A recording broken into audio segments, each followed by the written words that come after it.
SNCF en rajoutant la lettre E, autrement dit SNCF-E, système de navigation et de contrôle des forces extraterrestres. De plus, le mot Simon, un prénom commun qui n'a rien de spécial. Cependant, en le mettant au féminin, cela donne Simone, lettre E que l'on peut retrouver aussi à la fin du prénom. Simone, cela ne vous dit rien?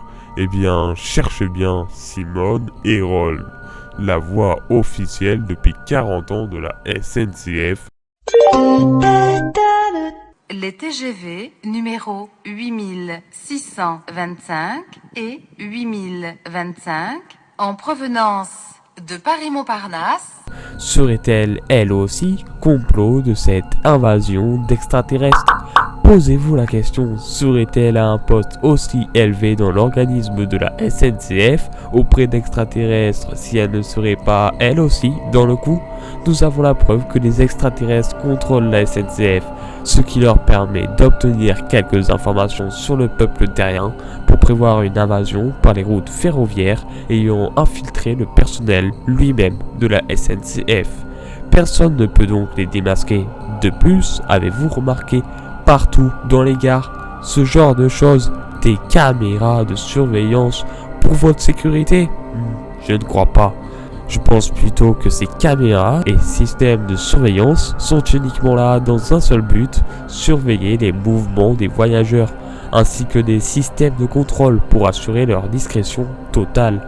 Avez-vous remarqué, dans les trains, certaines zones sont inaccessibles au public.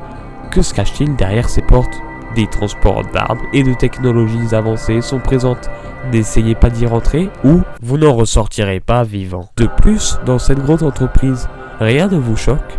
Des grèves, des retards, et ce, sans aucune explication. Si vous pensiez que c'est dû à des événements incontrôlables, détrompez-vous. La grande grève d'hiver entre 1986 et 1987 est la plus grande grève que l'entreprise n'ait jamais connue.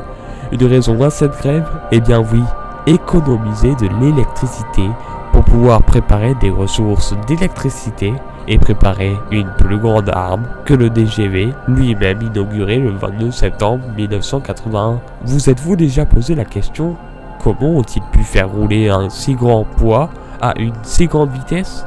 Eh bien, en quelle année est sorti le premier film Star Wars? En 1977. Que trouve-t-on dans la saga Star Wars? La vitesse lumière.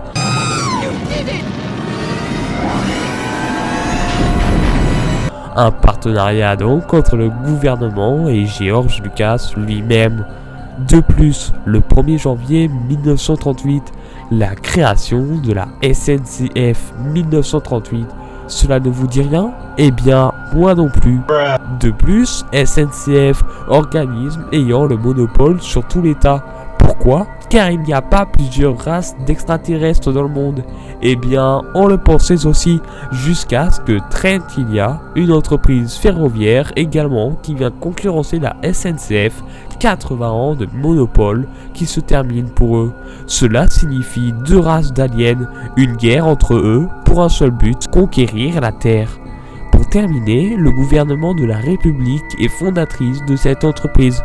Le gouvernement nous cacherait-il donc la vérité au sujet de la SNCF? Coïncidence? Je ne crois pas.